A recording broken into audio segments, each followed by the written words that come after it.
A paz do Senhor Jesus, irmãos. Hoje nós vamos estar passando a lição número 6 da nossa revista, que tem por título A Justiça de Deus. Mas antes de nós estar entrando nessa nova lição, vamos estar fazendo uma oração junto com todos neste momento. Senhor meu Deus, Senhor meu Pai, nos colocamos, Jesus, diante da Sua presença nesta tarde. Pai querido, Pai amado, para pedir que o Senhor venha com o Teu entendimento, Pai, com o Teu compreendimento nas nossas vidas nesta tarde, Pai. Para, Pai querido, aquele que estiver vendo este vídeo, que o Senhor possa estar iluminando o seu caminho, Pai, a sua mente, Pai querido, para que a Sua palavra possa entrar, fazer morada e venha trabalhando, Senhor Jesus, em nossos corações. Nos ajuda, Senhor Jesus, nesse entendimento da Sua palavra, desta lição que nós vamos estar passando para esta revista.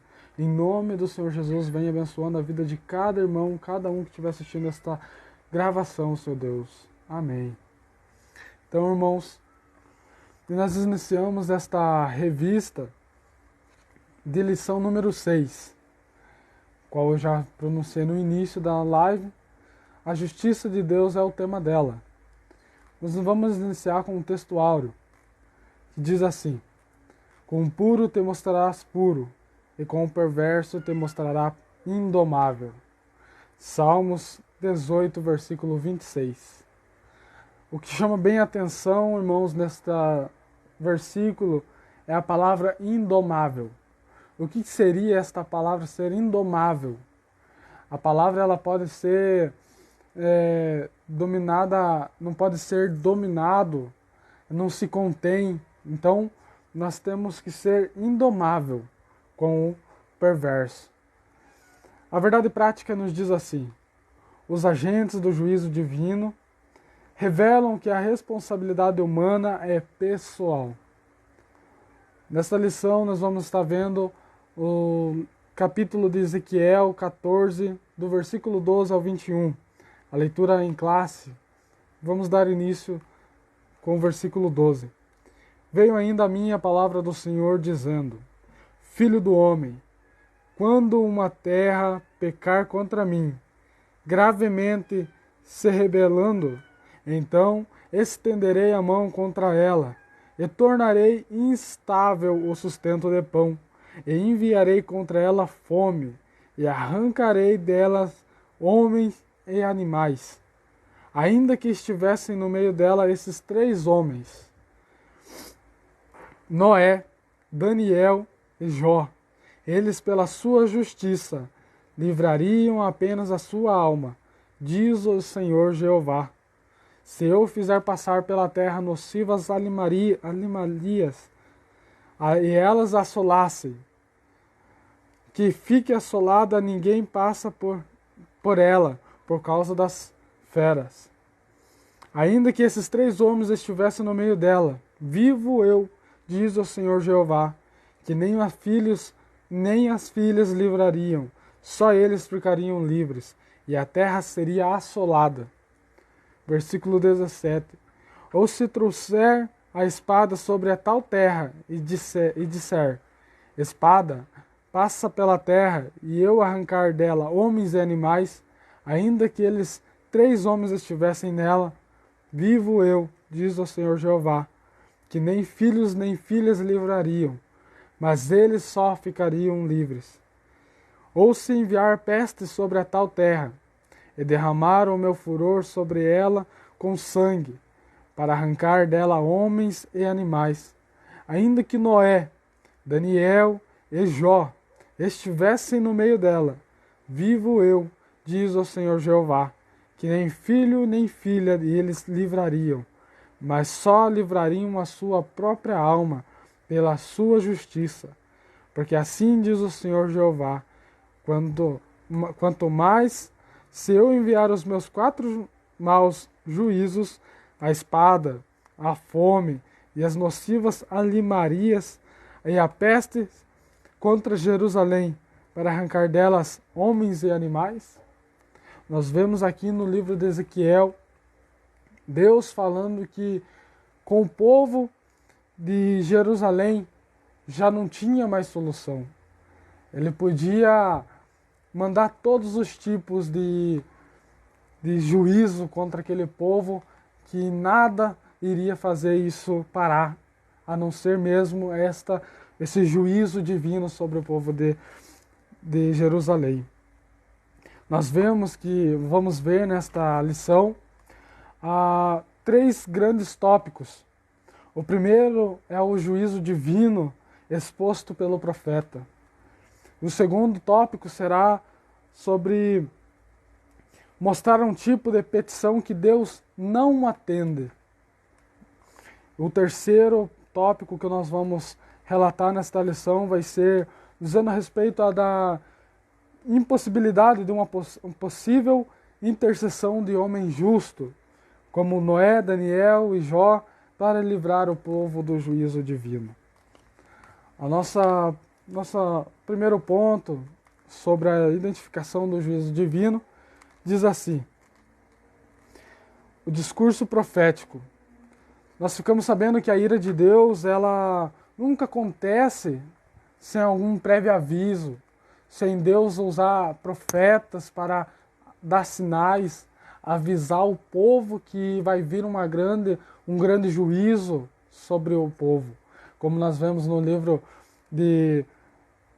aqui o qual nós acabamos de ler, de Ezequiel, Deus ele avisa o povo do que vai acontecer. E se aquele povo não voltar aos caminhos do Senhor, não se arrepender, sobre eles virá um grande juízo. Então Deus usa os profetas como atalaias dele para avisar o povo do juízo de Deus. Que se eles não se converterem, não converterem o seu coração dos maus caminhos que eles andam, vai vir sobre eles um tal juízo divino. Então, nós vemos em Amós 3:7, que a palavra do Senhor diz: certamente o Senhor Deus não fará coisa alguma sem ter revelado o seu segredo aos seus servos, os profetas. Então nós vemos que Amós aqui ele já relata quando avisa o povo para que eles se entregassem para ser cativos, porque Deus queria tratar com eles. Mas ali eles se endurecendo seus corações, não ouvindo aos sinais que Deus já tinha mostrado a eles, endurecem seu coração e Deus vem sobre eles com o juízo. E nós vemos no versículo 7 do capítulo 3 de Amós, Deus alertando o povo. Então, Deus ele procede desta maneira, irmãos. Ele oferece a oportunidade de arrependimento. Jeremias 3,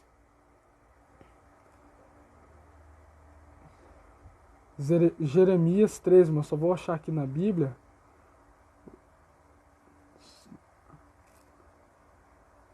Jeremias 3,14.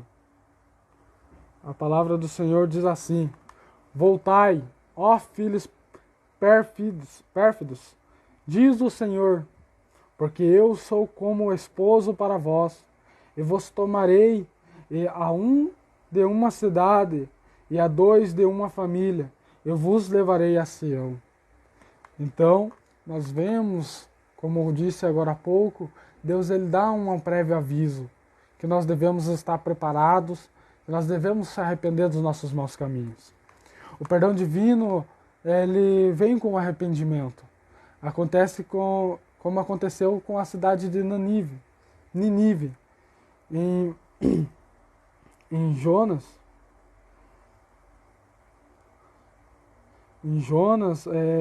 nós vemos no capítulo 3:10 que Deus ele fala com o povo. Viu Deus o que fizeram, como se converteram do seu mau caminho. E Deus se arrependeu do mal que tinha dito-lhes que lhe faria, e não o fez. Então, quando se tem um arrependimento, quando a gente olha para trás e fala, não é este o caminho que Deus quer para a minha vida, não é isso que eu tenho que fazer para chegar a Sião, para chegar à espera do noivo que vai buscar a igreja.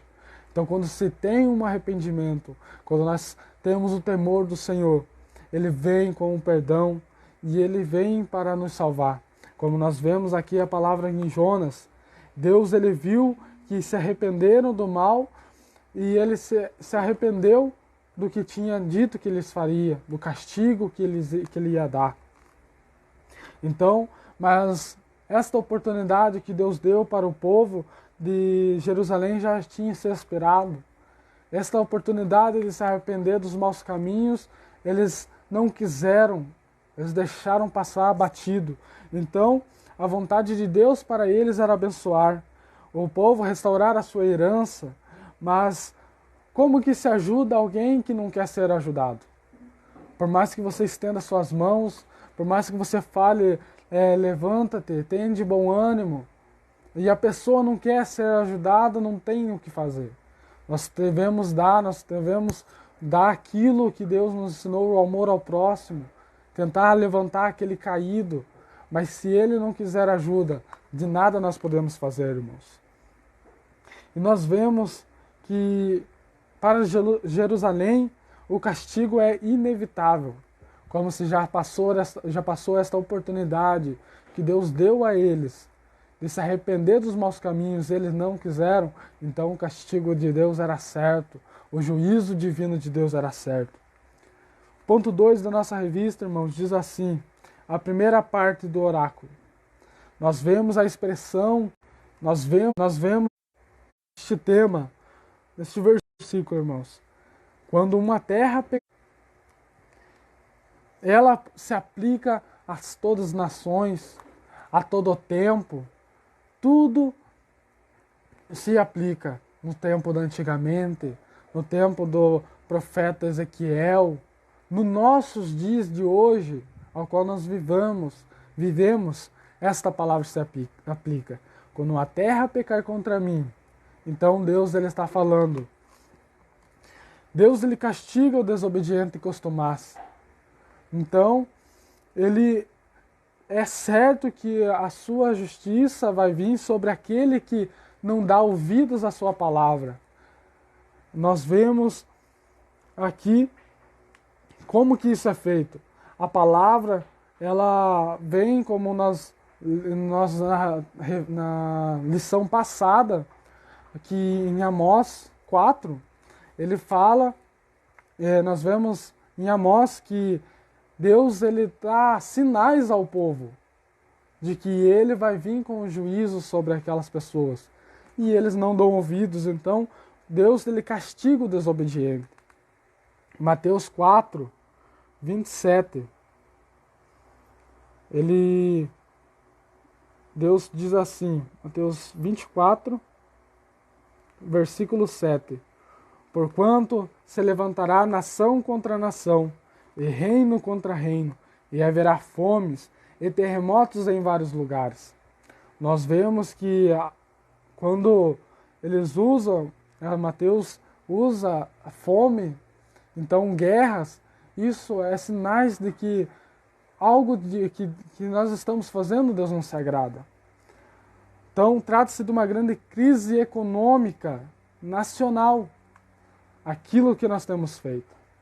Ponto 3, nós vamos tratar sobre a descrição dos agentes do juízo divino. Em Jeremias,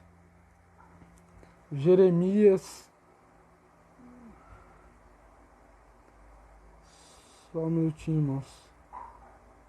Jeremias 14, 22.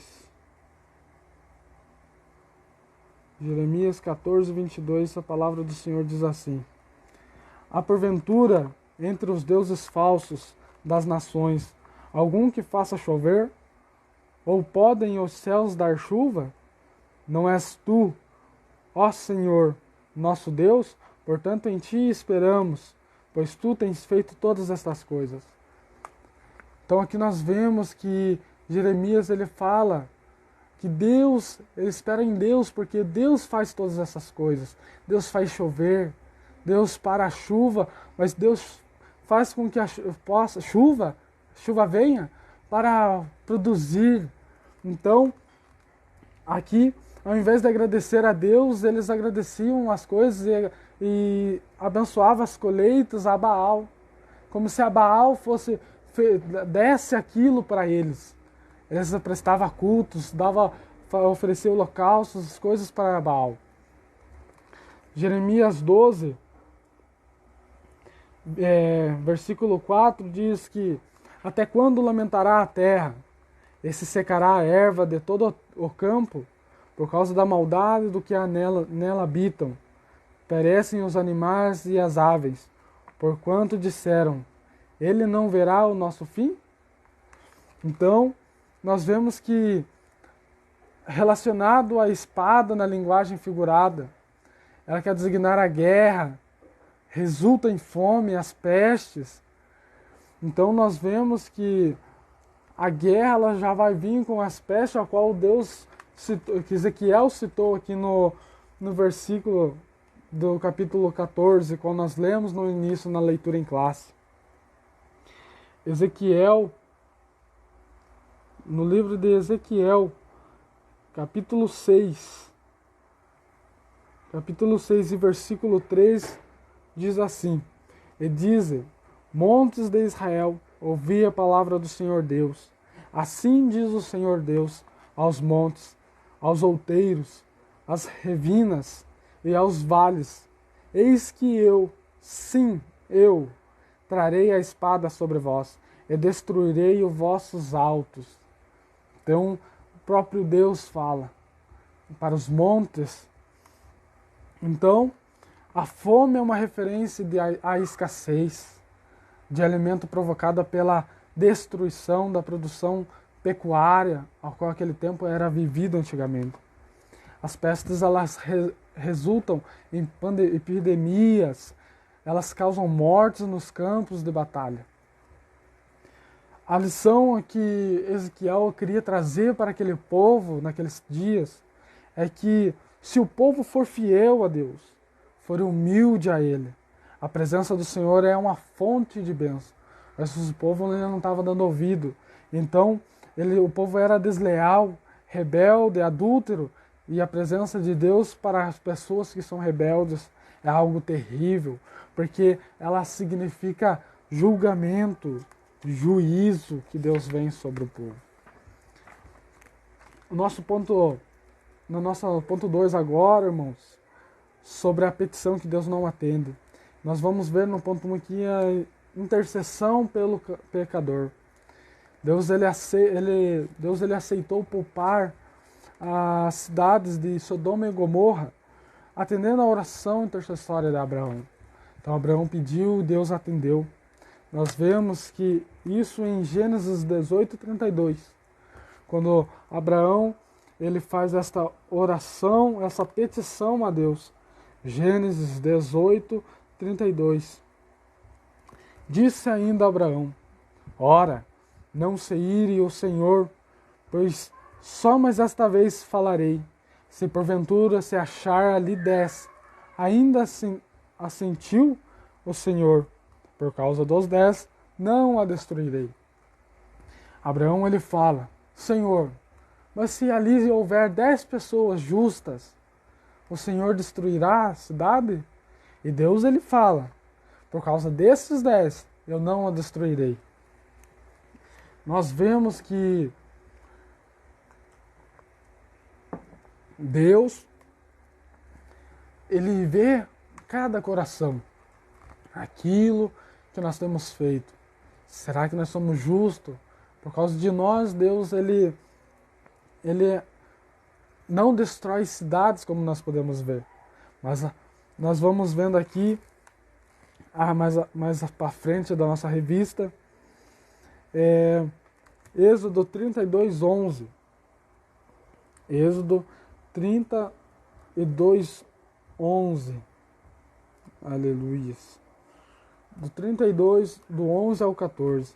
Moisés, porém, suplicou ao Senhor Deus e disse, Senhor, por que se acende a tua ira contra o teu povo, que tirastes da terra do Egito com grande força e com forte mão? Porque hão de falar os egípcios, dizendo, para mal os tirou, para matá-los nos montes e para destruí-los da face da terra?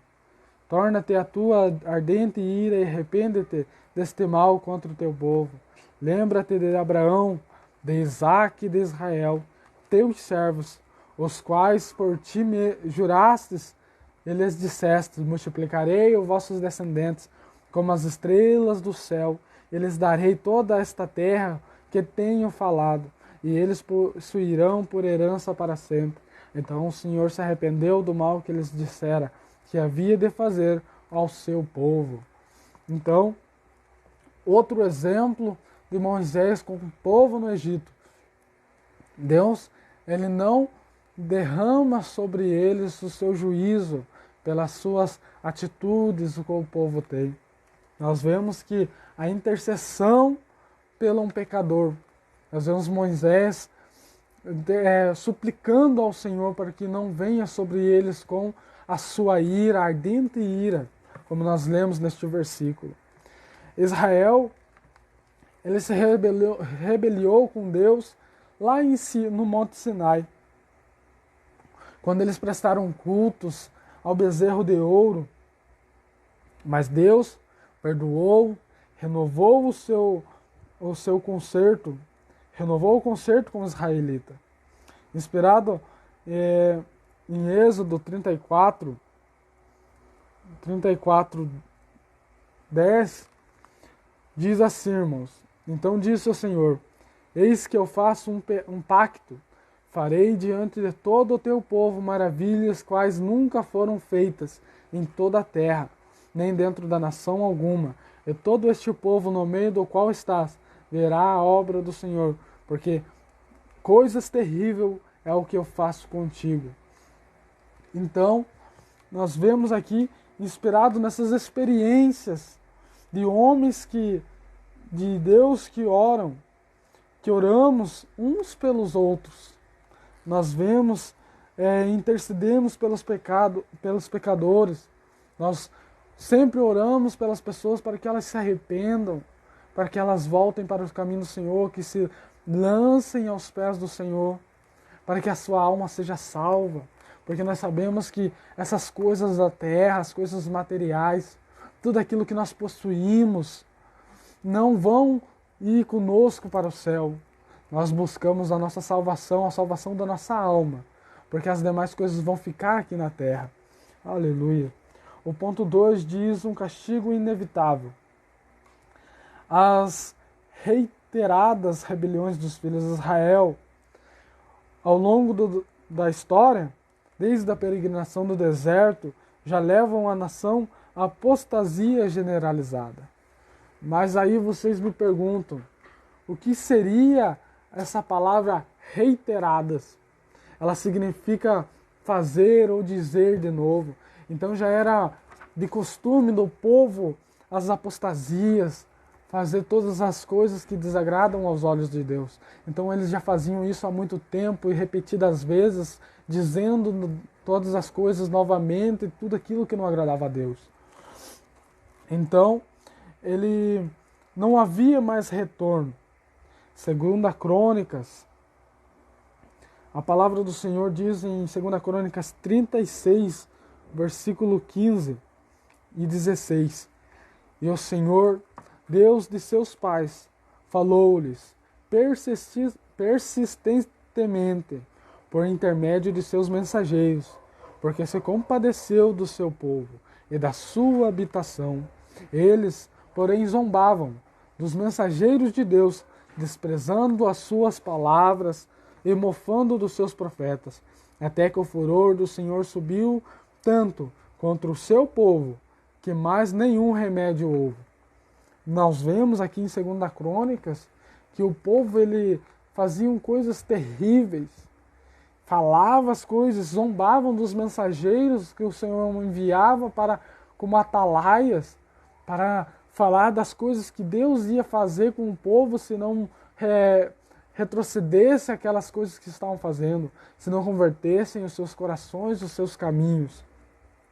E o povo, eles não deram ouvidos, como a palavra do Senhor fala no versículo 16, que subiu o furor do Senhor contra o seu povo, que não houve mais remédio, não tinha nada que pudesse parar aquilo que Deus já tinha decidido, decretado contra o povo.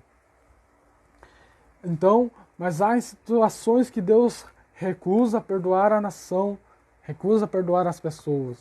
Como nós vemos que com o povo de Jerusalém, Deus tentou e não teve jeito, o povo não voltou aos caminhos do Senhor.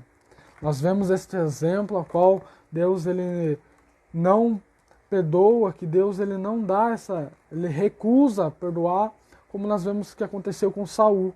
1 Samuel 16, versículo 1. Nós vemos que Deus fala com Samuel porque insistia ainda em Saul. Não tinha necessidade, porque ele já tinha o reprovado e ele já tinha escolhido um segundo ao coração dele, lá na casa de Jessé. Então nós sabemos que Deus, quando ele reprova, quando Deus fala, é sim ou não, não tem como voltar atrás. E Jeremias intercedeu pelo povo. Nós vemos isto em Jeremias 14. Jeremias 14, versículo 21. Nós vemos a palavra do Senhor que diz assim: não nos desprezes, por amor do teu nome, não tragas o pobre sobre o trono da tua glória. Lembra-te e não anules o teu pacto conosco. Então, mas Deus ele endureceu a resposta ao profeta, afirmando que mesmo que Moisés, mesmo que Samuel, eles não seriam atendidos se orassem em favor de Judá. Nós vemos que em Jeremias 14, que o Senhor ele fala com o povo. Jeremias 15, versículo 1. Disse-me, porém, o Senhor, ainda que Moisés, Samuel, se pudessem diante de mim,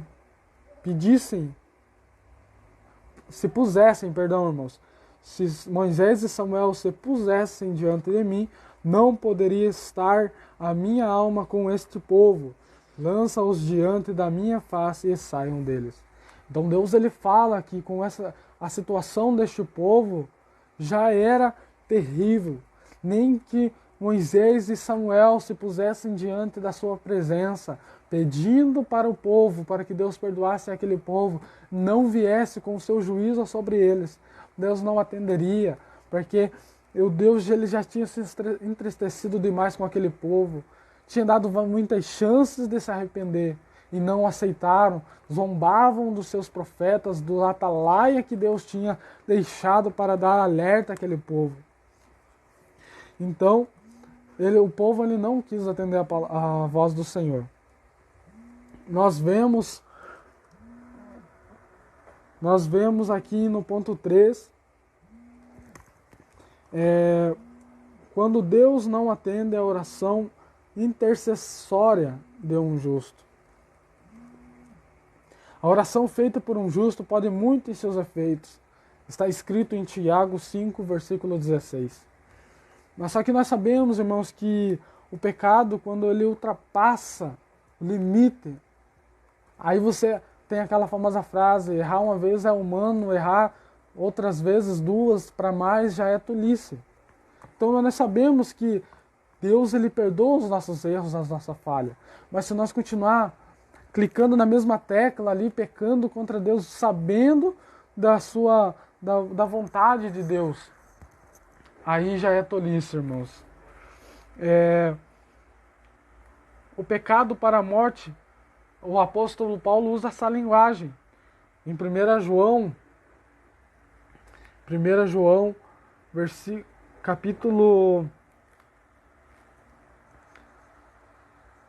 capítulo 5, versículo 16, irmãos. João diz assim. Só um minutinho. Versículo 16. Se alguém vir seu irmão cometer um pecado que não é para a morte, pedirá, e Deus lhe dará a vida. Para aqueles que não pecam para a morte, há pecado para a morte, e por esse não digo que orem. Então nós vemos, irmãos, que João ele fala que existe pecado para a morte. e ele indica que até não oremos para isso.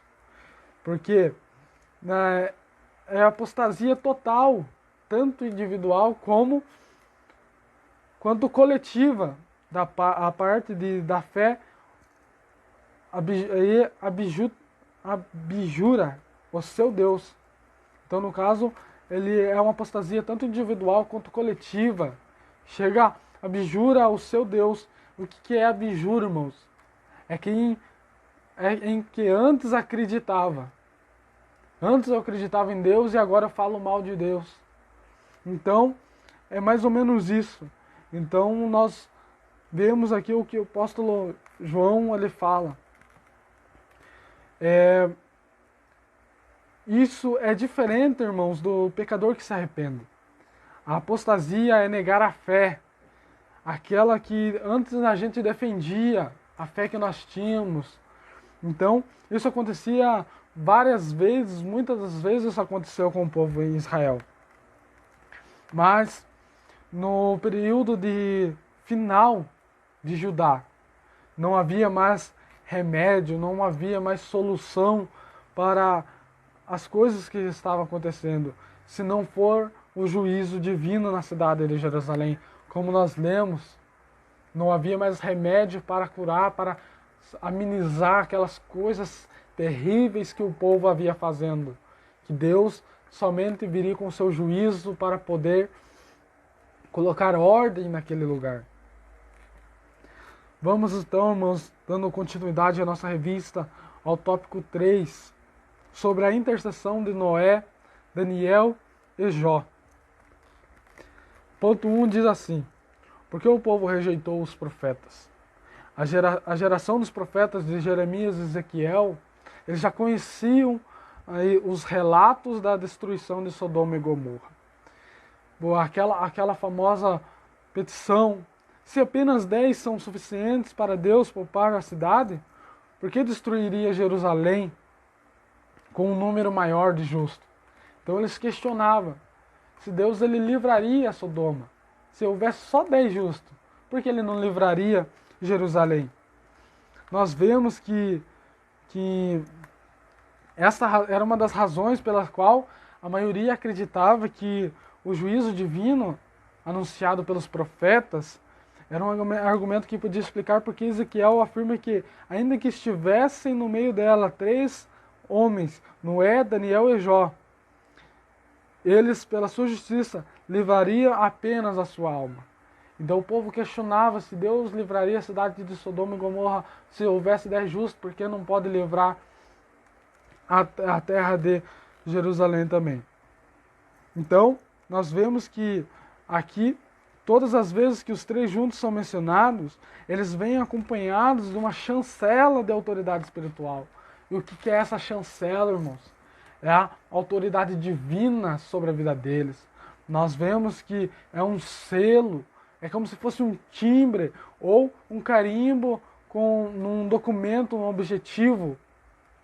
Então, quando fala a palavra do Senhor, diz o Senhor Jeová, ou, como nós vemos no início dos versículos, vivo eu, diz o Senhor Jeová. Então, eles questionavam muito por que Deus não poderia. Então eles não davam ouvidos aos profetas, aos atalaias do Senhor. No ponto 2 diz sobre Noé, Daniel e Jó, irmãos. Por que Daniel? Porque Daniel ele se encaixava naqueles 3 que estavam nomes citados.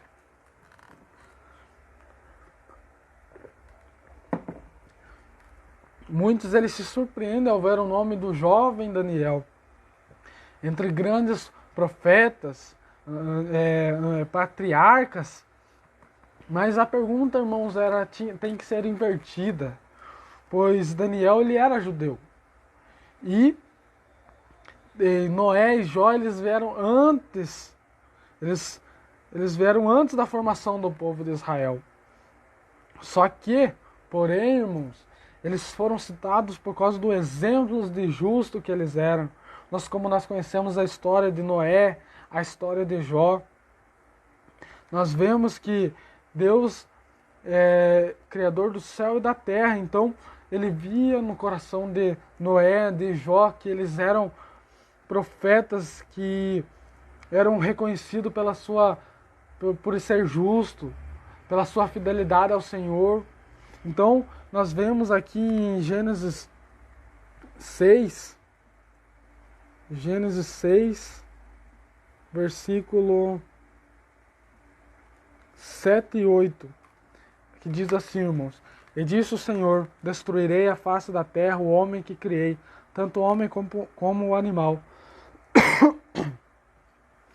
os répteis e as aves do céu, porque me arrependo de haver feito. Noé, porém, achou graça aos olhos do Senhor.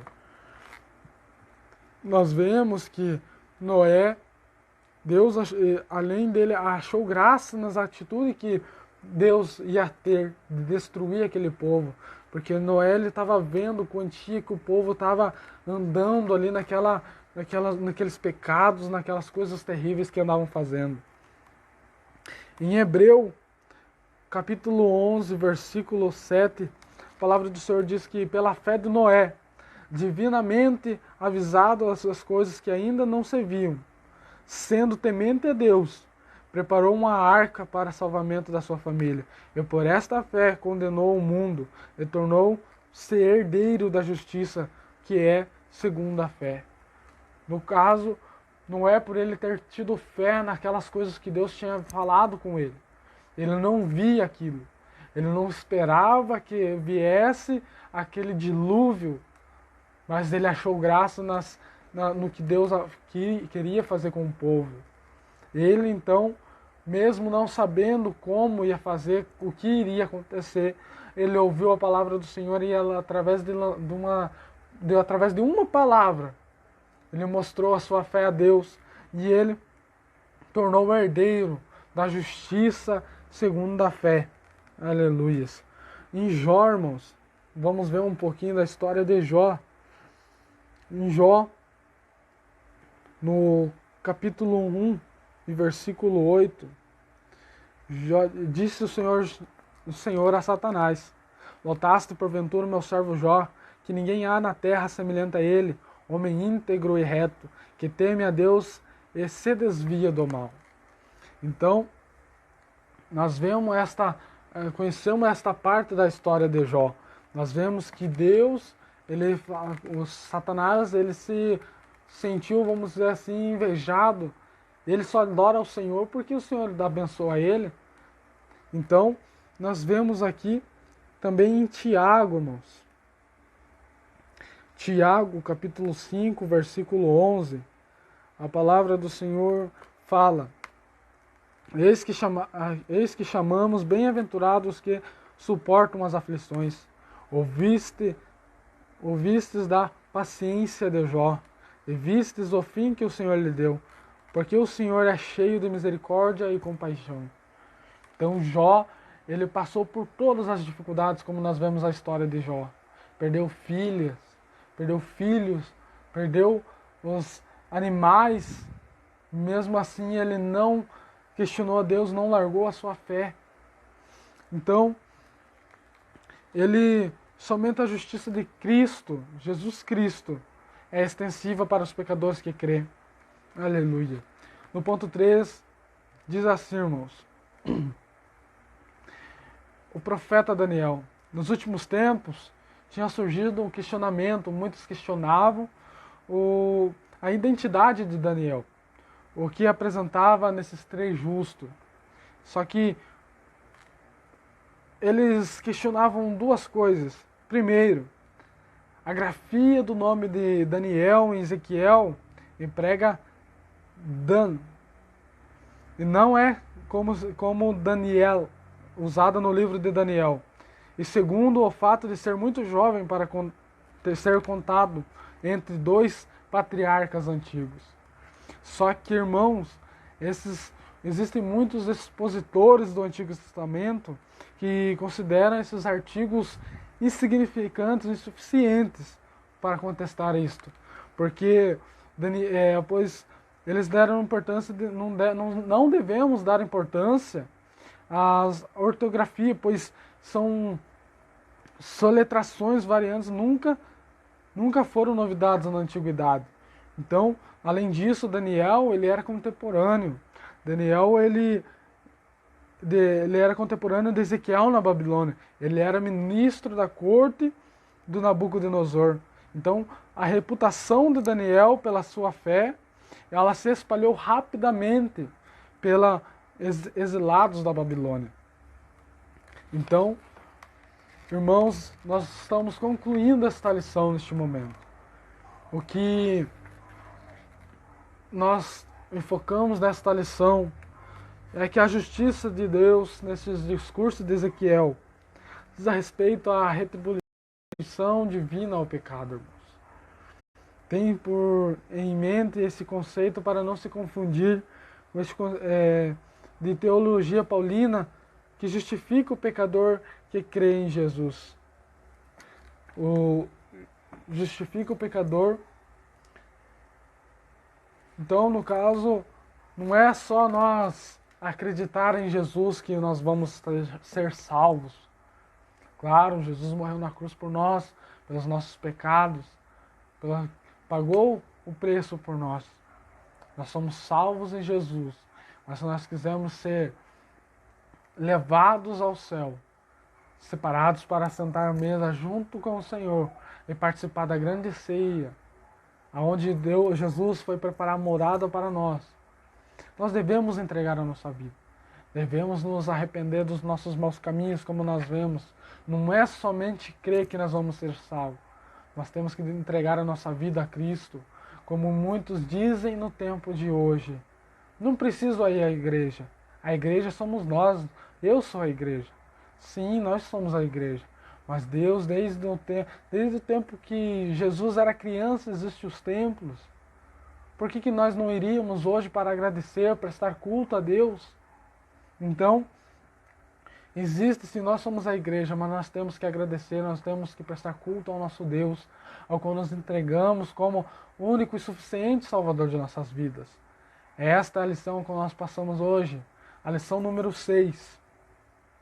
E eu agradeço a cada um que assistiu esta gravação até o final.